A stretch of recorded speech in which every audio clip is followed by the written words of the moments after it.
Guys મન પાપડી તારમાં ભલે વાર આવ્યો ના એટલે પાછી મમ્મી આવી ગઈ એના રસોડામાં. કોઈ કામમાં તારી બરકત હોય આ તને જો ચીપ્યા કદન નાક પડે બેટા જો આવી તરવાની સેવ. ઓકે ગાઈઝ તમને સેવો તરતા શીખવાડે મારી મમ્મી. હું ગાઈસને નહીં શીખવાડતી તને શીખવાડું. Okay. ગાઈસને શીખેલું છે. એટલે તું મને શીખવાડે. ઓ શીટ. આ શું ગાયો કઈ ગયો જો તો. આવો આવો અમાર કલવા આવી. મારો છોકરો આવી ગયો. ના લે આજે ભૂર્યો લાગે થોડો. મારો છોકરો આવી ગયો ટ્યુશનથી. એહસાન કરીને આવ્યો. क्या हुआ मेरा बच्चा क्या हुआ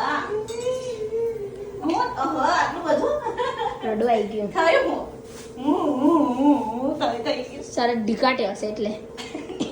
પૂછ્યું કે મારે તને આયશા ઓ આયશા સર તને ઢીકાટ્યો કે હું લા હે મને તો એવું જ લાગે કે તને ઢીકાટ્યો બોલતા નહીં એટલે હશે જ.